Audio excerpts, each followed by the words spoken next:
Oh, I've That's also fine. forgotten to start recording. It's all good. All All right. right. We'll just go with it anyway. We can redo the introduction. There we go. Yeah. All right. So, welcome to VTubing and Speedrunning, going fast in the virtual world. My name is Amber Cyprin.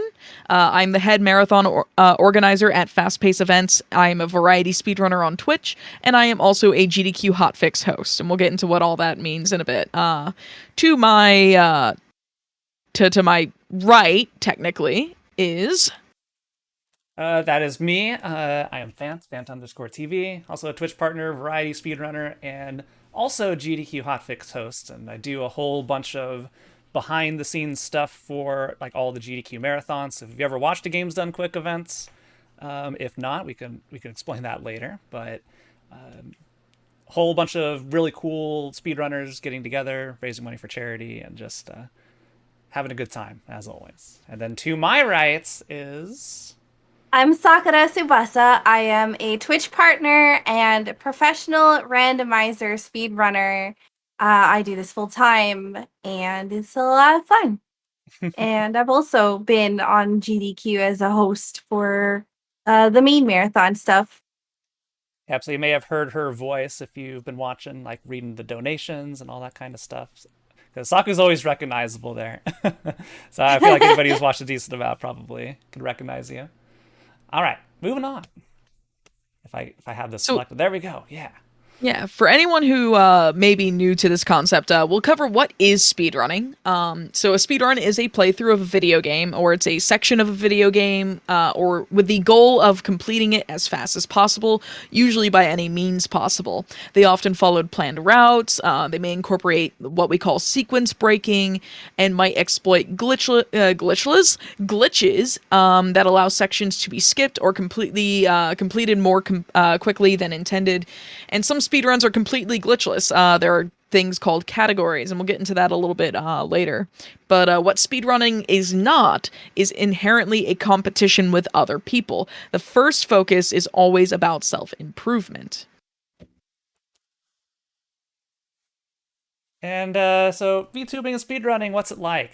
So both me and Amber host events. So we've kind of been encouraging people to come in and participate. Even if they're not there in person, because like with the all the stuff with like COVID and everything going online, we kind of were able to convince these big events saying, hey, we're doing this online anyway. This is like a perfect time we could get VTubers involved with everything. So in addition to hosting shows, we've had a number of people on, like doing runs in our major marathons, with their VTuber avatar. And it just makes me so happy. I love seeing it. And I think, Amber, you coined the term SpeedTuber.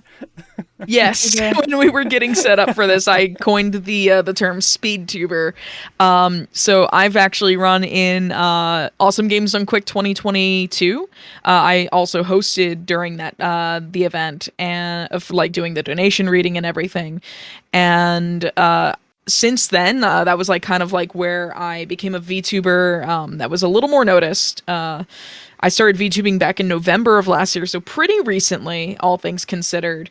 But I've had a number of people who don't watch VTubers but watch speedrunning approach me because they're interested in how to get into it. I have like a tutorial and stuff that I did live on stream just to show people how I got into VTubing through Vroid. I'm a Vroid model user, and I made everything. I made like my model myself, and the production values are mostly on my own setup, but it can be really awesome to represent yourself with your avatar while running one of your favorite games at events for really great causes, like Awesome Games Done Quick raises money for Prevent Cancer Foundation, where we raised, what was it, over 3 million this past Yep. January. It was Uh, over 3 million. Yep. mm-hmm. It was, and VTubers were part of it. More on that later. There's a couple really funny instances of VTubers coming on the show. We'll go over a little bit of the examples later. Um, but yeah, it's just super cool that like we're seeing this kind of shift, like with like the online penetrating everything and becoming more accepted. And I kind of wonder if someday like who's going to be the first person with the guts to like dial into an actual work call with like a VTuber avatar. I'm sure somebody's done it. I have. You have. I've done that a few times actually. That's wonderful. Like people who have met me for like meeting with like because I do marathon or charity or marathon organizing like basically full time as like a passion project. And I've definitely dialed into some calls with some people that were exploring like collaborating to like put on an event or raise money for a charity, and I've definitely dialed into that Google Meet with my VTuber camera, and I'm like, don't mind me, I'm a VTuber. This is just how I present. I've done the same thing with my VTubers, yeah. yeah, I've done the same thing with my merch company. So I think that's technically work, being full time. Yeah. Yeah. It absolutely is. Like a lot of people discredit streaming as like full time as a career choice. It most certainly is a career choice, and you know, if you are even a part time VTuber while also like doing IRL camera in the on certain streams, that's still a work call that you've definitely dialed in with your VTuber avatar for any reason. Yeah, definitely. Well, I forget what we have next up here. Oh yeah. So we actually have some examples of VTubers in various events, and this one's great. Phant can talk a lot about this one.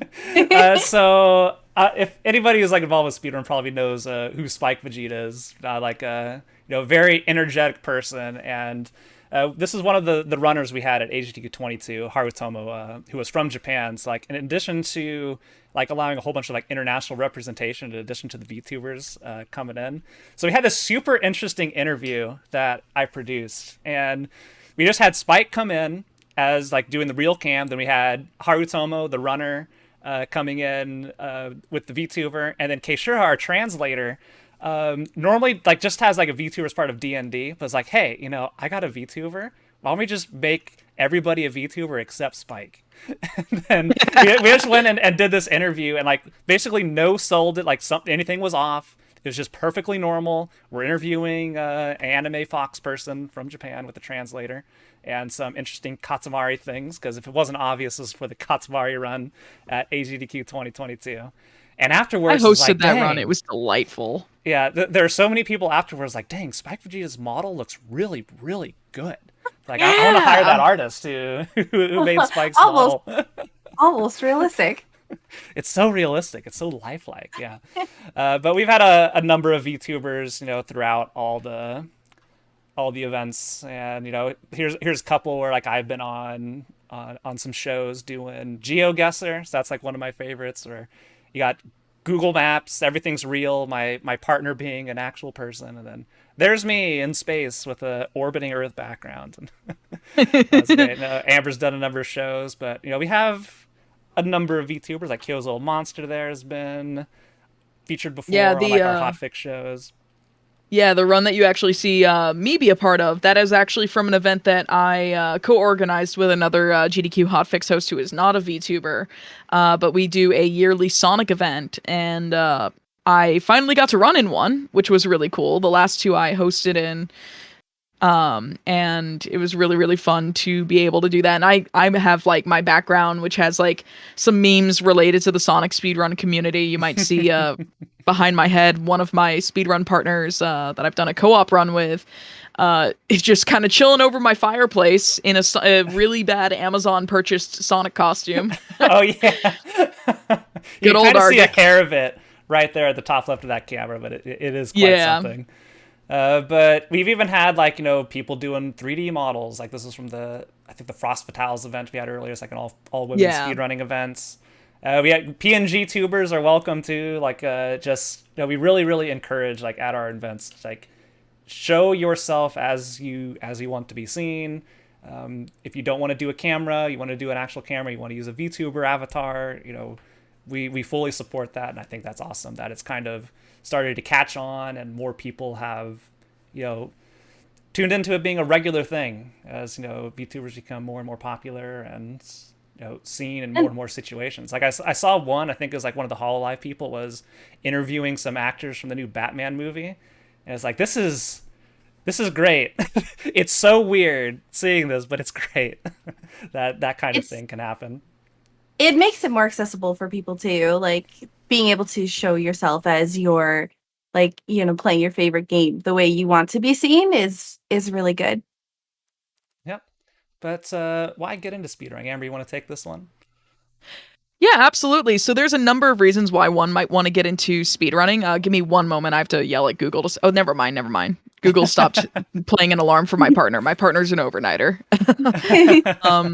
So the main reason to get into speedrunning, I've been speedrunning for like 11 years now. This is my 11th year like in the community. And it really started as like just another way to replay my favorite games. My very first speed game was, believe it or not, it was Pokemon Snap 100%.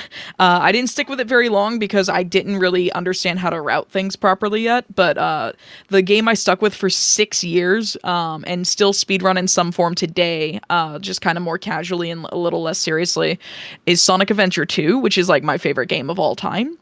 And it's you want to like enjoy a journey to self-improvement. If you enjoy video games and there's a video game you really like and you're like, oh, I might, want to try speedrunning it, going from like zero speed knowledge in that game to like, getting PB after PB over time and like just challenging yourself to push farther is like one of the most satisfying reasons to get into speedrunning. It's like really fun. You can also do like community events, like, races, stuff like that. It's a lot of fun to just get other people involved as well, even if it's not just a self-contained hobby for yourself. But first and foremost, it's like a journey to self-improvement. You can compare it to like some real life sports, like golf is a very good one. Where golf can be played in solitude and you're just trying to get better at courses. And Phant knows a little bit more about sports than I do. Well, I could say golf and speedrunning are definitely the exact same thing, right? Because in both cases, you're trying to get your number lower. So yes. Exactly the same thing, right? No difference. But yeah, it's like overall, it's fun. Yeah, there's so many different. I'm not sure if we go in here, but there's so many different ways to approach it. And like the most important thing I want to get across, we're going to be repeating over and over during this panel, is that not everything is about going for world records, as we see here. Like that's a lot of time commitment. There's people who like speedrun full time. They spend thousands and thousands and thousands of hours. I'm not making this up. Like there's people with 5,000, 6,000 hours in a single game or more, sometimes 10,000 hours. And these are people who can either have a lot of free time or do it as their full-time job. And trying to go and compete with that to get that world record, it's a tough ask. Not everybody can put in that time, or it may not even be fun. But putting your own goals, like just maybe top 10, maybe even top 50. There's some speedruns with thousands of runners on it. Just being in the top 10%, that can be a goal. Or just having, I want to do a run that has this trick in it and I want to pull it off. Or I want to get my time below an hour in this run. The world record may be 43 minutes, but I want to get it under an hour, and just go focus on the strats that are easier to do to accomplish that. There's always a whole bunch of adjustment you could do to the goals. The Link to the Past, which is one of the games that I regularly play, there's hundreds upon thousands of people on the leaderboard at this point. And one of the more common goals is, just see if you can get under an hour and 30 minutes. And it's pretty, it's a pretty good goal. And, you set that goal for yourself. But I think the world record is like even between this 1 hour and 30 minutes to the world record is over 200 people between those two things. So it's not about like competing with other people. It's about, one of the cool things on the left side of the screen here, you see something called live splits, which we'll get into in a little bit. But one of the cool things about this, you can see on the screen, is that little green number at the top left, which like when you get that, or you get it to be gold or other things like that, you're like, yes, I just bested my last time. And it feels so good. Yeah. Seeing like your number go down, like, is what we call up there is like a green split. And it means that you did, you're faster at like reaching that point in the game than you were against the last time you did it, or the personal best time that you did it in. And like Saku mentioned, gold splits, and those are the best time you've ever gotten in that segment of the game. And it's really satisfying to just see the improvement. So even if a run kind of goes off the rails and ends up not PBing, you can still see places where you did better than you ever did before. And that's like just seeing that improvement in a tangible way is just really, really satisfying and is one of the best reasons to get into speedrunning. And it's absolutely not all about world records, and like you want to make speedrunning fun and personal to you because goals can exactly be adjusted as you go. If you're like, hey, let's go for top 10, and then you realize in the game that you've gotten a little in over your head, maybe your life schedule doesn't let you commit to running the game like super like hardcore as much as you wanted to. It's like, all right, well, what about top 15 or top 20? It depends on the game. Or maybe you want to like create a category that doesn't exist yet for it. That's a thing I've done a few different times. And just kind of pioneer a game that has never been run before too. That's really cool too. But Yeah, like all you have to do to speedrunning is just like play a game you love and play it with a timer, and boom, that's a speedrun. Yeah, you find like you go through your collection of like old games that you had that maybe your parents didn't throw away if they bought you games when you were little, and it's like, what is this like random license game? You know what? I'm gonna speedrun it. I know a couple people who just like speedrun all these like weird games. It's like maybe sold like 1,000 copies and somehow their parents managed to find it at some store, and then all right, now I have the world record on it. There's nobody else on the leaderboard. Nobody else knows this game exists. But hey, it's fun. We're going to go do it. But yeah, picking a game up that you like, put a timer on it. Congratulations, you're a speedrunner. That's all it takes.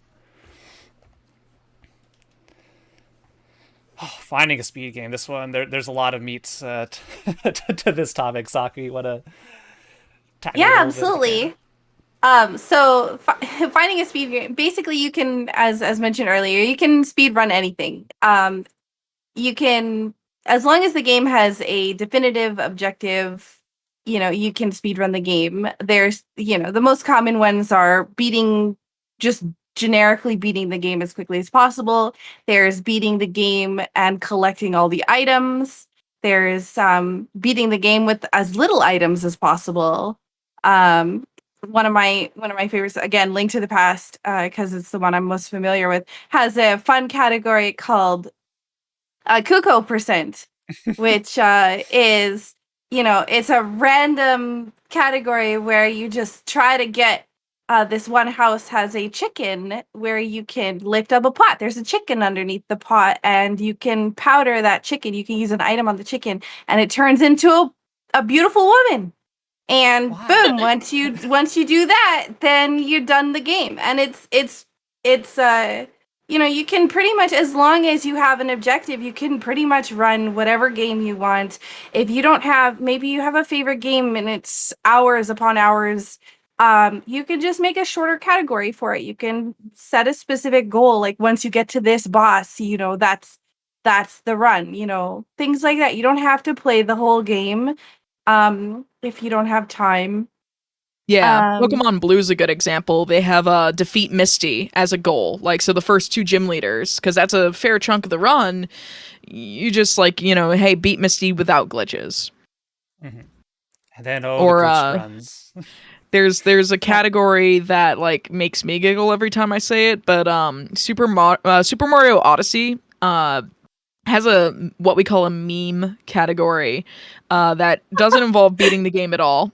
It involves buying the the swim trunks and like the shirtless like top half of the outfit, and we call it Super Mario Odyssey nipple percent. It's literally buying that outfit and putting it on as soon as possible. Yeah. Yeah, I know a number of people who just really love running that category because it's nice, short, and sweet, and interesting split names for it too. It's like Nipples Unleashed. Oh God! Is a lot of times the final split there. Like, all right, I PB, let's go. Yeah, it's really cool. Like, as long as you have like an objective that you want to meet in the game, that's all that you really need. The important thing to remember is that if you are planning a speed run as a regular thing, you need to pick a game that you enjoy playing, because you're going to put hours upon hours into the game. So some people are make a joke like, oh well, you don't want to pick a game you love too much, because by the end then it drives you crazy, but like you really need to enjoy what you're going to be playing for many hours. Mm-hmm. Yeah. You don't want to pick something that you're going to get bored of in like 15 minutes. Otherwise, it's not going to be a fun time. And there's a lot of resources online that you can find for a lot of like the more popular, more common games. But even if it's an obscure game, you can play that and route the game yourself. So if maybe try to again, you just try to beat the game as quickly as possible. Sometimes you might find a cool, neat way of beating the game a little quicker. Maybe like backstepping in Castlevania is faster than just walking normally. So like, you can find a lot of different things that, yeah, can help you route the game and build a community around it. Yeah, like going to speedrun.com, like the example that we've used in this slide, you can tell who made the slideshow and put images in. Sonic 3D Blast was a game that like had no active community going on. And a few years ago, like 2018, I was like, I've been kind of dabbling in this game for years now, but not taking it seriously. What if I took it more seriously? And it had like no resources. So I ended up creating a lot of like level maps and routes just so people could start learning it, and basically started becoming like the community will refer to me as a cult leader, because like the next thing you knew, when I started running Sonic 3D Blast in 2018, that game went from like maybe 15 runners to like total on the leaderboard over the course of like 6 years or something, to like having like an extreme amount by comparison. Like it blew up enough to where we could have a tournament last year for it, which was really, really fun, and it grew the community further. And like you can go to speedrun.com, search for any game to see if it exists first and foremost. Like on the leaderboard. If it doesn't, you can request it if you are willing to like take care of the boards and everything. But you could see how long runs typically are for the game, see if it's a commitment you want to make, see resources for the game if they exist, or find the game's speedrun Discord server and like find out who else runs the game. Maybe reach out to them and be like, hey, I'm having trouble getting into this game, or like I'm having trouble with this one part, like could you maybe help me, or like is there a resource you can point me towards, stuff like that. Like it can be really, really fun to just like go on speedrun.com and be like, I really liked this one game as a kid and I still have a copy of it, does it exist? And you search it up, and lo and behold, the world record's like 15 minutes, and it took you like 7 hours to beat the game. Don't be discouraged by the world record time. It's a collaborative effort that has a Exactly. lot of hours from a whole bunch of different Yeah, people put it in to break the game as much as possible. Oh gosh, absolutely. breaking the game can be one of the most fun parts, in my opinion. Yeah, and that actually brings us into learning a speed game. So going back to talking about resources, you could check for tutorials. There's a lot of written tutorials that you can find, like on various Google Docs that are usually posted either in Discord servers or on speedrun.com. Or you can go to like the speedrun server for it, and there's a lot of people that talk about learning the speedrun, talking about individual strategies for like getting through different parts faster. Or you can ask questions about like, hey, how do I set up this game to speedrun it? And then you have to think about like if you plan to stream this, right? If you plan on streaming or recording, how do you go about capturing footage? And some people who like to run retro games like will be very dedicated and still run on a CRT TV. Like my partner, he runs mostly 2D Zelda games, and he uses both what we call an upscaler, like the RetroTink line of products that allows you to like put it on a modern monitor or change the signal from like composite or component to HDMI to be captured via a capture card. But he also splits that signal. That's getting into some nitty gritty stuff. Splits the signal with his CRT so he can actually still play on his CRT because that's what he likes. But there are things like flash cartridges for retro consoles that have save state capabilities, which are great for practice. And then there's even if you don't have access to any old consoles, you don't need access to old consoles because there's things like Nintendo Switch Online, the SNES and NES Classic if you happen to have that kicking around, the Sega Genesis Mini, and other classic consoles. They have great libraries of really good games that often end up with a lot of resources, and you could choose from that library and it makes classic games more accessible. But there's also things like the Mega Man Legacy Collection or the Castlevania Anniversary Collection, or even Sonic Origins, which is coming out in June, that are remasters of classic games that are available on modern PCs, and they're great options as well. So if you're an older speedrunner or a person who is older getting into speedrunning and you really want to play a classic game from your childhood, because it could be satisfying to beat a game that was really difficult for you, and learn the ins and outs to beat it quickly. There are ways to get into that on modern systems. You don't have to have retro consoles. If you want to, you can absolutely do that. But it's not necessary. But there's thankfully more and more resources now to make retro gaming sustainable. Well, you don't have to do any of that, which is great. It's like, hey, I'm just gonna buy Sonic Origins, and that's gonna be how I run, Sonic's 1, 2, 3, and Knuckles and CD going forward or something. All right, so actually running a speed game.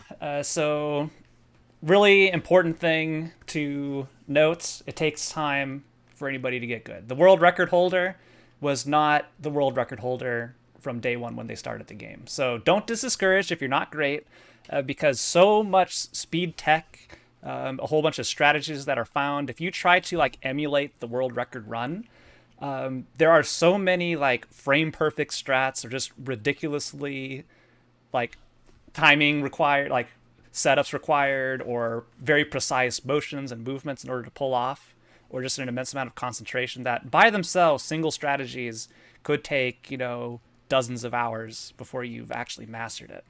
But often, most of the time, there are beginner-friendly strategies that aren't quite as fast. They aren't optimal. They may be, for example, in Link to the Past. We keep on going to this one, but there's a lot of data on that. There's optimal rooms, because if you can imagine a retro Zelda game, you are transitioning the screen between areas. And optimal rooms are the number of frames it takes with the perfect strategy to get through a room. And for an example, the optimal strat for one random room is 150 frames. But there's this thing you can do that's way, way easier, but it takes you 156 frames. So you're losing a literal tenth of a second by not doing the optimal strat, but it's actually quite a bit easier. And old, heavily optimized games like the original Mario Brothers, Super Metroid, Link to the Past, just the big ones. Every single room, every single screen has a strategy for it. There's an optimal strategy, there's beginner-friendly strategies, so you can basically pick and choose your difficulty as you go through. You start beginner-friendly, then maybe that gets too easy and you want to save some time, and you can go through and start implementing harder and harder strategies as you go. But just take that at your own pace and don't get discouraged. And live splits, which is the program most speedrunners use, you can split your run into individual segments, and you can track your progress. Maybe your early game is improving quite a bit, and you could go through, monitor your runs against your personal bests as you get more and more runs and history loaded into the program, basically as you do runs. And you could see which areas you need to focus on, which areas you're weak, which areas you are strong. If you're constantly hitting the early game, you don't need to really practice that too much. You can just go straight into later game stuff and, worry about the situations where the run, quote unquote, dies. That's the unrecoverable trick that you may have implemented that, is so catastrophic if you lose it that any run that fails that is not going to PB. So you laser focus on that and just try and practice until you can get it down. Yeah, and we showed Live Split earlier. The one that was on the previous slide is a Android app called Frame Perfect. If you can't use Live Split or don't want to use it for any reason, try out Frame Perfect. That is the icon to the right of the Live Split logo, and the setup that we have right below it. That is a screenshot of that app in motion. So take a look at that if you want to use your phone as a timer. Good old 12-hour challenge. Yeah, so let's say you still don't know what you want to run. Like, you've heard all this information, you're like, I still don't know what I want to do, and there's a bunch of different options. We're about to get into like a lot of nitty-gritty here.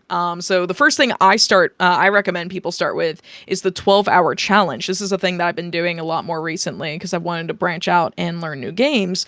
You have 12 hours to learn a speed run and complete a run of it, and it does not have to be 12 hours in one sitting either. The last two challenges I did were like, I did like 2 6-hour days, and then I did the second challenge I did was 3 4-hour days. And I did all that on stream because I like streaming the process, the learning process, which can be important for some people. I actually got someone inspired in my Twitch chat to pick up their first speed game, which was Super Mario 64, and I was learning Sonic Blast on the Sega Master System of all games. And if you have ever played that game once, you probably don't like yourself. But that's getting into another, a whole other color, a horse of a different color. But the 12-hour challenge is a biannual thing. It often has themes that you can choose to follow. I think the theme that we had as recently as February of this year was Saving Your Beloved, where it could be a game where you're trying to rescue a damsel in distress, or maybe you're Kirby and you're trying to save the food that was stolen from you, or you're Donkey Kong and you're trying to play Donkey Kong Country, saving the banana horde from King K. Rool, various like things like that. A friend of mine, Mendezi, learned Rugrats Search for Reptar on the PS1 because clearly Reptar is Tommy Pickles' beloved.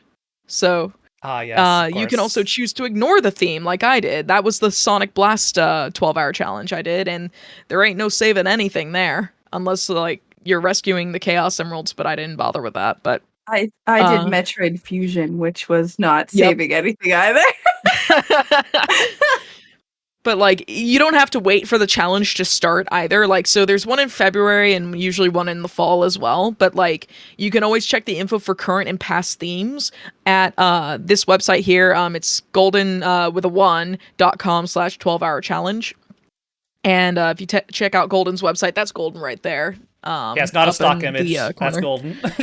Yeah, that's Golden himself. He created the challenge as a way to get other people to collaborate, and there's a whole tag on Twitch called 12-Hour Challenge because of him. And you can use that and stream and find other people learning games and stuff like that. It's really fun, and it's a really easy way to get into running a game. I have a whole spreadsheet of games I want to learn and like do 12-hour challenges for, and I've actually learned like 4 of them this year, which is really cool. But maybe the 12-hour challenge isn't for you. And there's like what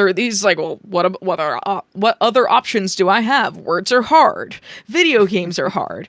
If we move to the next slide, you'll see that there's even more options. So here's something if you want to do something with your friends. Here's what we call improv races. Maybe you're excited for a new game to come out. Maybe you it's like I would say Kirby and the Forgotten Land, but that's already out. What else is another game that people are excited about coming out? Maybe it's the Klonoa remakes, Klonoa Phantom Reverie series. Maybe you've never played Klonoa before and you're excited about it, and you've got a group of friends that are excited about it too. Get them together and try racing it with having no prior knowledge of the game.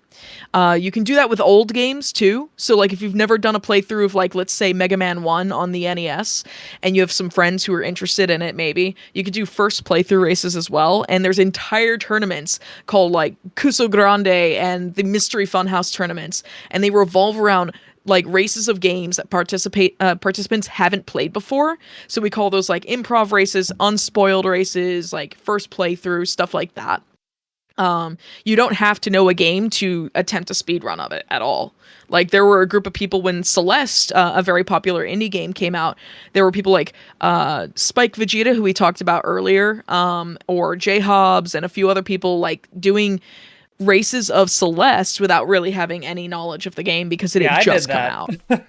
I improv raced somebody when Celeste came out, and I did it all in one sitting, and my thumb, because I don't know, has anybody in the audience played Celeste at all? People know this thing exists? Oh, all right, okay, all right, I'm happy. Yes, let's go. So Celeste is a pretty difficult game, and has a lot of like intense platforming. So I went through that game in one sitting, and I had like callus and blisters on my thumbs. Sounds right. Because like we were frantically just going around trying to do it. And I was like, I haven't played the game since because I injured myself playing it. So don't do that. Take care of yourself. Know when to stop if you're starting to hurt somewhere. Please take a break. Don't do what I did and go through Celeste all in one sitting like that. So it's actually a thing that GDQ Hotfix does, is we actually ask runners to take wellness breaks during our shows so that the host or the production staff or even the runners and commentators can take care of themselves. There is actually an entire GDQ Hotfix show that's based around improv races every Thursday at 7 p.m. Eastern, so that would be 4 p.m. Local time here, and it's called The First Step, and it's hosted by J Hobbs and Keyzeron, and they get together and they pick a game and they do one playthrough usually prior to the show airing, and then they try to race it. Like, so they do their casual playthrough or most of their casual playthrough on their own streams, and then they meet on GDQ's channel and host a show that's based around racing each other in games that they've only played through once or sometimes have never played at all. And it's a really fun way to get involved in going fast in a game. Now, this is, I see Saku's ears perking up. This is Saku's stage right here. These are randomizers. Here's something a little more outside the box, and I'm going to let Sakura take the stage for this. Yeah, absolutely. Randomizers are a game mod that changes the location of items or abilities required to complete the game and shuffles them, rendering what's normally a mostly linear game into a new experience each time you play it. You can imagine taking your favorite game, basically tipping all of the items into a bucket, shaking that bucket around, and then dumping those back into the game, into new spots. Randomizers can be older games like things like A Link to the Past, Super Metroid, or newer games like, for example, Elden Ring, which just came out, already has a randomizer for it, where the things in the game have been shuffled to new spots. So if you have a game that you love to play and you want to try a new experience of it, look online to see if it has a randomizer. You might be surprised what you find. Amber had mentioned earlier to try Googling the big list of video game randomizers because there is a lot on that. Yeah, it's usually the first result, and I check that like monthly to see what new randomizers have come up, because I actually started like getting really deeper into speedrunning through Pokemon Randomizer. I did Pokemon Red and Blue for a long time, and now I do a lot of Pokemon Crystal. And I do a few other randomizers too, but like Pokemon Crystal's my big one. And if there's a game that you want to replay over and over again, randomizers are like such a good way to do it, because it's endless replayability while making the game still feel fresh. And you don't even have to speedrun it. You could just do a casual playthrough of a randomizer too, and like that will give like a game new breath. And there's a lot of people who do like speedrun tournaments. Like we have a couple of screenshots here of like an Ori the Blind Forest randomizer tournament.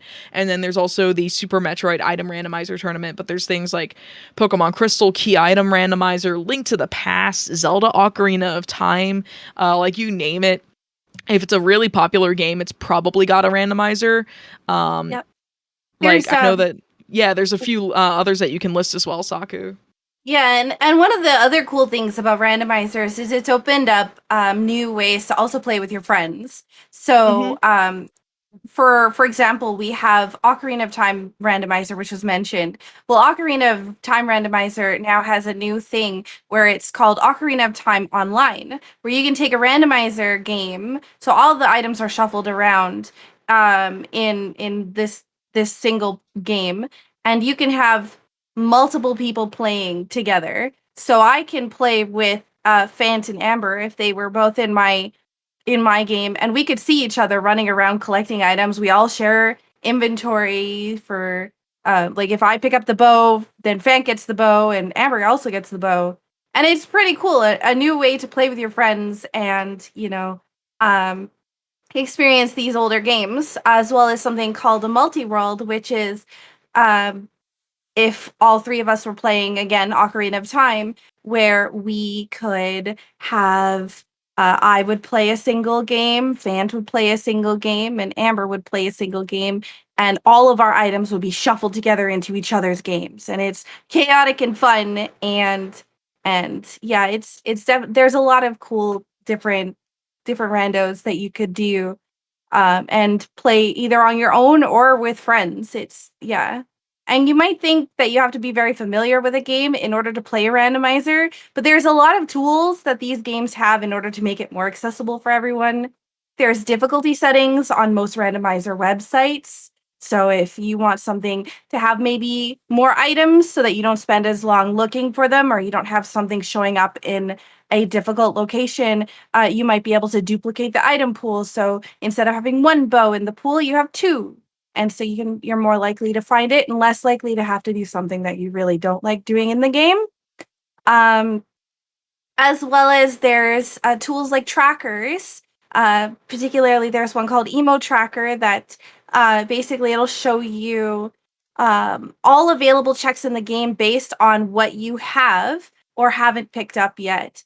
So it's really handy, something that I definitely recommend if you're going to play a randomizer, that you use a tracker to start, because it really helps you find out, what do you need for what location and stuff. And you might be surprised as how you can navigate around the world that you didn't know of before, with Randomizer. But for instance, I played A Link to the Past randomizer before I actually ever played A Link to the Past, the regular game. So, like, that shows you don't need to play the regular game first in order to play a randomizer. You can just start with a randomizer if you have the right tools that you need in order to do so. Awesome. And like the options just like never really ends. There's so many different ways to play your stuff. So randomizers are a type of mod or hack for a game. But there's also a whole bunch of different things. Like the Super Mario World game has a whole bunch of like Kaizo hacks for it, where people will kind of retheme the game and make their own levels. Kind of like Super Mario Maker 2 can. And while that's probably the most famous type of like ROM hack, are these like ultra difficult games, not everything is super hard or has that characteristic Kaizo difficulty. So there's like people who ROM hack games that like are not difficult. It's just something that's super interesting. For example, I don't know if anybody has heard of this, but somebody made a Banjo-Kazooie mod that was Ocarina of Time. So they made the entire Ocarina of Time map, dungeons, everything, except it's in the Banjo-Kazooie engine, and you're going through and playing as Banjo-Kazooie with all the movesets. It's called Ocarina of Time, I think Jiggies of Time. And yeah, it's Banjo-Kazooie Jiggies of Time by Kirko Mods. Yeah, it's like you go in, Kakariko Village is like an entire world now. It has 10 puzzle pieces in it. You got musical notes placed. It's a full-on, ground-up recreation. One that came out recently was like Ocarina of Time Gold Quest, which is kind of a difficult ROM hack of Ocarina of Time. But there's so many different ways to do that. And, as with everything, there's a lot of people that like to do weekly races of like different ROM hack mods. And, fan games, I know, Amber, you like this topic. So. Yeah, so I actually mostly run, I do a lot of Sonic fan game runs as well. I run Sonic Time Twisted as shown here. It's a 2D Classics fan game. I'm not going to like linger too long on this topic because there is one more slide that I definitely want to get to before we take some Q&A, like just for a few minutes, but or answer any questions y'all might have. But Sonic Time Twisted, there's a mod, like what I run right now is Sonic Adventure 2, is a Sonic Adventure 2 mod called Dash Adventure 2, where it explores the concept of what if Sega had gone with the rabbit concept art for Sonic instead of the hedgehog that we know today. And there's like new physics, new characters, new movesets, and it makes the game flow in a way that I find extremely enjoyable and like breathed new life into that speedrun for me, even though I've run it for like over 6 years. So like picking up that in the last like 6 months or so was like really, really rewarding, because it was like familiar ground, but like brand new at the same time, because I got to learn all sorts of new skips and stuff that the new physics allowed for. But AM2R, so Return of Samus, is another example of a fan game that has a speedrun community as well. And you can find stuff like that. Those are also valid speed games. But speaking of valid speedrunning and speed games, there is a very important question to ask and answer. Is speedrunning accessible? Well, yes, it is. So the first thing I want to say is that you don't want to let people act as elitist or gatekeepers in the hobby, putting you down because you're not good enough. Remember, speedrunning is not all about world records, first and foremost. Like, do not put limitations on yourself. Words like, I could never do that, are negative and they're very limiting. And a lot of things you see as a viewer on Twitch are easier than they seem because of various strategies involved, or like a lot of time invested into the game. Like setups, visual or audio cues, etc. Like stuff like that exists and allow like runners who are seasoned or new, like, pick up speed games a lot easier than you might think. Or if you have a disability, whether it's physical or, audio visual processing, like I have, you can always still find games that allow you to speedrun through methods like controller or keybind remapping. Celeste is a very good example of this, or even like accessibility controllers, companies like Evil Controllers and the Microsoft Xbox Adaptive Controller, or even custom-made controllers for the tech-savvy. Some people do make their own controllers. Or games with colorblind and photosensitive modes, like Celeste, or I think even Tunic, which is a brand new indie game, has that as well. But like I have wrist problems like RSI carpal tunnel, and I have like audio and visual processing issues, and I've been told before that, I shouldn't be speedrunning if I have complications like that, for example, and that's simply not true. Like there is something for everyone. And the speedrunning community has many, many roles for people such as tool-assisted speedrunning, glitch hunting, routing, commentators, event organizers. That's where I found my main home in speedrunning. And it isn't just for people who run the games and submit runs to the leaderboards that are considered part of the community. There is a lot more going on behind the scenes.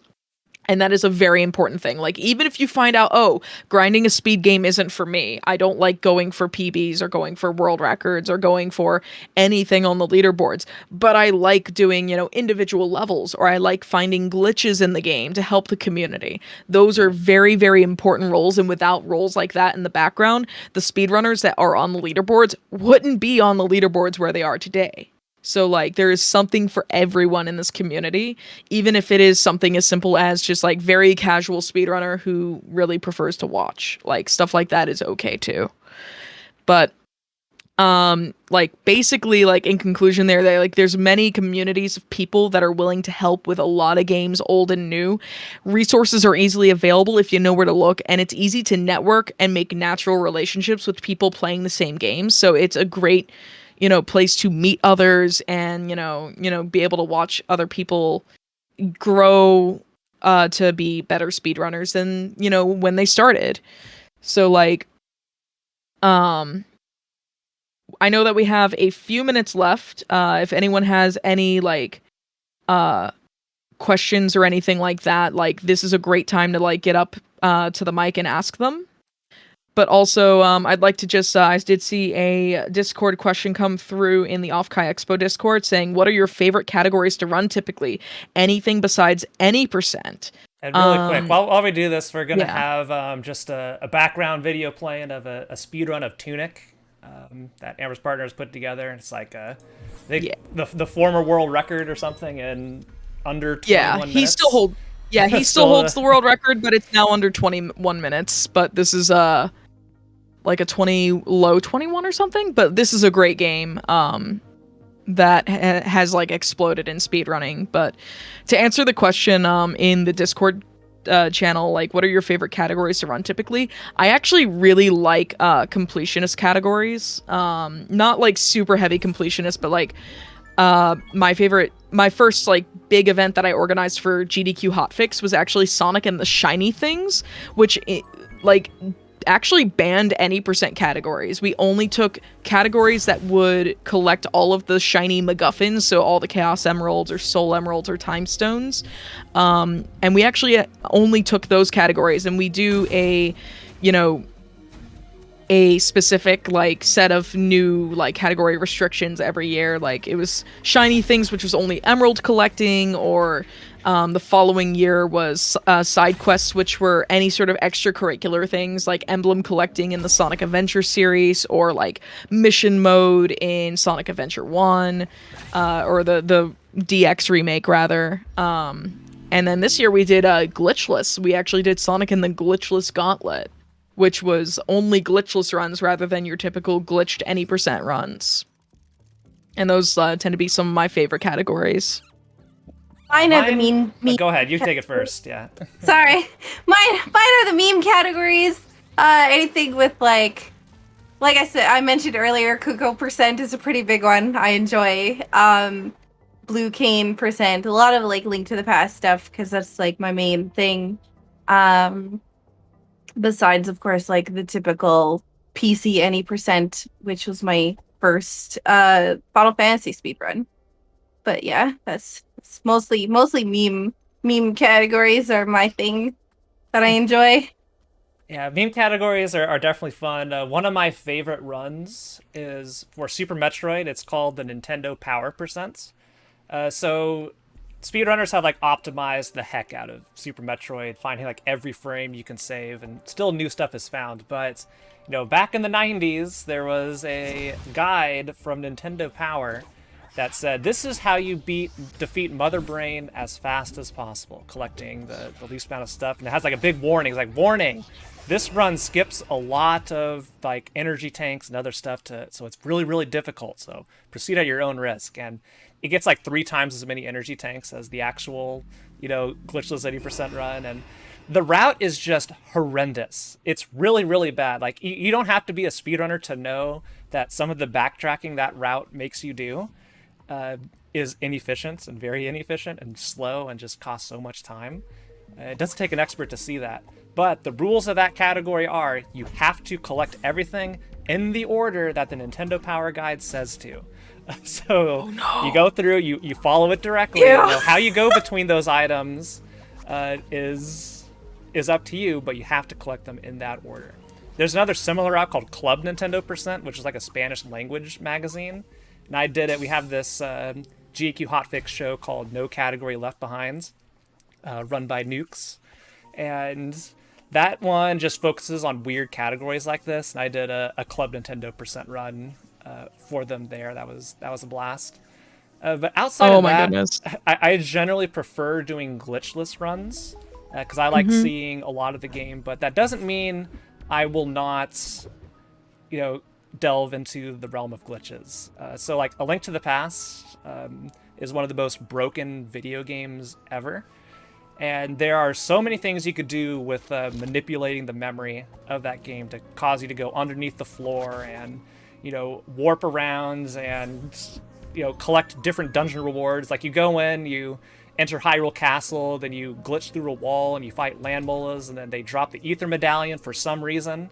And it's just so bizarre how all this stuff manages to work without the game crashing. Like, how does this game work despite how horribly we're breaking it? And there's this, if you don't know how to do it and you want to impress your friends at a party, the Link to the Past any percent run, again, God, we keep on leaning on Link to the Past, Saku. There is a very, very easy way. There's a very, very easy way to beat that game in under 5 minutes, even if you have no speedrunning knowledge whatsoever. You can go from never playing that game to beating it in under 5 minutes with like a very, very easy set of tricks you can do to get under the floor and basically walk past Ganon and into the credits room, and you roll the credits without, I think, killing one enemy tops. You don't kill any. You literally walk through the castle, jump down off a ledge, save and quit. Get hit by a guard, which will knock you through the wall. And then you just walk literally into the Triforce room. It takes no time and it's so easy. You'll be like the coolest person at the party just showing off this trick. Yeah, you know, next time you're having a meetup for Thanksgiving or Christmas and your uncle is bragging like, hey, I can beat Link to the Past in under an hour. And you just go look up that 80% run and it's like, that's cute. That's adorable. Well, pass me the controller, because it's definitely a realistic situation. I mean, it is at my family gatherings. I don't know about yours, but we have one quick question I just want to answer really quick before we run out of time. Someone is asking any tips for interacting with chat while streaming a speedrun. It's actually a really, really good question. That is a skill that builds up with time. It is really, really difficult at first. I actually recommend running things like, first and foremost, don't expect a PB. But like, it is a skill to like be able to interact with chat efficiently. In fact, one of my skills is to like interject what is usually an expletive in the middle of me talking casually to chat. And then I just like, you know, I'm like, yeah, so like the way you do this trick is that you go over here and then, you know, insert string of expletives here because something went wrong. And then, you know, I immediately pick up the sentence as if nothing had happened. And that is a thing that I've built up over like the last 11 years of streaming. But I really recommend speedrunning things that you're very familiar with first. And that'll help you start to build that up. Or doing things like just randomizers, stuff that doesn't have like a really hard timer, right? Yeah. And even though you might have like a goal or whatever else, you know, if the goal for you is to, you know, play your favorite game fast while also ultimately interacting with chat to the best that you can, that is another goal that you can make as your speedrunning goal. You don't have to, you know, be the best at a specific time. If you want to, you know, make friends and be a streamer and interact with chat, then that is a definite goal that you can do as well. Yeah, it is difficult because if you're just starting out streaming, you're multitasking. If you're commentating what you're doing and you are reading what people are saying to you, so you're processing that, and you're playing a game at the same time. So that's, your brain is doing three things. And honestly, just doing it more, forcing yourself to do it, to talk and, you know, try and look at chat, you're going to mess up. I do this all the time. I've been speedrunning for years. And so many times I'll glance over at chat, think about something, come back, immediately forget what I'm doing, and then fail a run. So, you know, that's gonna be something that happens. There's not much to, you know, help specifically with that other than practice. So, you know, that's what I got.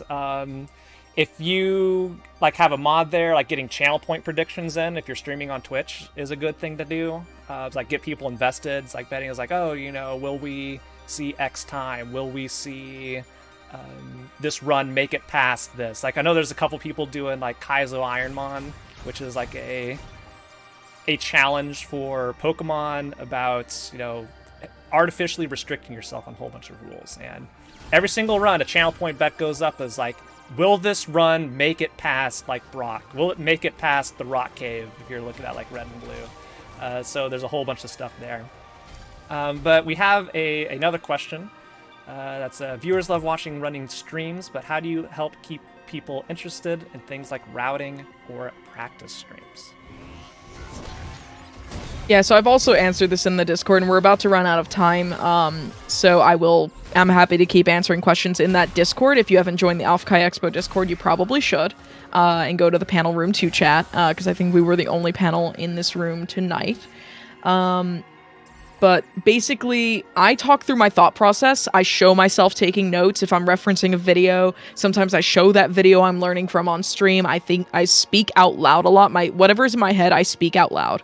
And I try not to linger on things that are causing me a lot of grief in the run because, A, I'm learning. It's brand new, but like some people actually do genuinely find this really interesting. Yes, there are people who just only want to watch runs, but like those are not who you're streaming for in that instance. What you're streaming for in that instance is for people to know that like the learning process is a real thing. Like speedrunning doesn't just happen overnight. You have to learn things. Without that, you can't get a PB. You can't even get a time in the first place, right? If you want, like, at least a time that you would want to take any, you know, serious in any capacity. But, yeah, like that's just yeah, that's just kind of where I'm at. Just like talk as if no one is watching. Like assume no one is watching. People will be watching. Like there is an audience for everything on Twitch, as I have come to learn. So like whether it's like me futzing about in like in Klonoa Door to Phantomile, which was my most recent 12-hour stream, or 12-hour challenge, or it's like me doing a randomizer of Pokemon Crystal. There are people who are there to just chill, and some people like to lurk. So like even if it seems like people aren't interested because they're not interacting in chat, it doesn't mean that they're not interested in at least listening to the process or watching the process. All right, I'm gonna go ahead and add on to that. They haven't kicked us out yet. There's no panel after us, so I'm gonna go unless I hear a complaint. They're definitely praying in the They're praying, yeah. So okay, we should be wrapping it up. Oh shoot! Dang. Anyway, I'll just do this one really quick. So we got a question of, have you ever wanted to try speedrunning games with RNG? I don't know if you've heard of this game called Super Mario RPG. There's this category called low level, where you have the entire run is RNG, 100% of the run. You beat a boss. There's an item in the game where you beat a boss, and it has a 50% chance of triggering a mini game where you can double your coins or double your XP. So one, you have to ensure that game happens. Two, you have to roll double the XP for the mini game. You can't roll double your coins because otherwise your XP doesn't go to 0. And three, you have to roll a complete random 1 in 3 chance to pick wrong, which reduces your XP to 0 in order to do low XP there. So the entire run, every boss, you have to go through that 1 in 6 in order to get it. And there's one situation at the end that is a 1 in 18 chance. It's Boomer X-Source, the big sword before you go into the factory, where you have a 1 in 18 chance of rolling all the dice in order to make it through with no XP. I beat that boss, I think, 37 times in order to get that RNG to roll. So yes, it can be fun. It can also be frustrating. Just know that it comes with the territory. Yep. All right.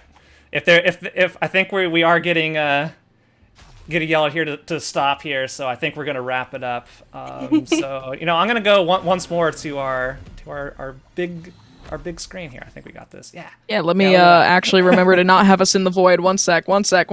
I can do this. I have the right OBS up. I swear. That's my nameplate. No. Hey, there we go. All right. We got there. Thank you all so much for being here, and thank you, Phant, for inviting Saku and I on for this panel. There we go. I have my name on. There we go. Mm-hmm. And if anybody has more questions that we can't get to right now because the panel is over, feel free to post them in the Panel 2 channel in Discord. I'll stick around for a little bit and answer literally any question you have until they stop coming in. So if you want to talk about anything, head in there, and we'll be around to talk for that. Yeah, you can follow me at twitch.tv/AmberCyprin. You can follow Phant at Phant_TV. And Saku streams over at twitch.tv/Sakura Tsubasa, and that's TS. I got it. Yeah, thank you. Yeah, there you go. TSUBASA for Tsubasa. But yeah, you can find all of us over at Twitter and Twitch at the links that you see right up here. So thank you all so much for being here. Keep talking to us in the Panel Room 2 chat in the Discord, and or reach out to us on Twitter or Twitch. Mm-hmm. Yep. I'd love to see anybody here popping by. Yeah, we love talking to people, all three of us. So yeah, I can eventually get a heart going. There we go. Thank you. Thank you all so much.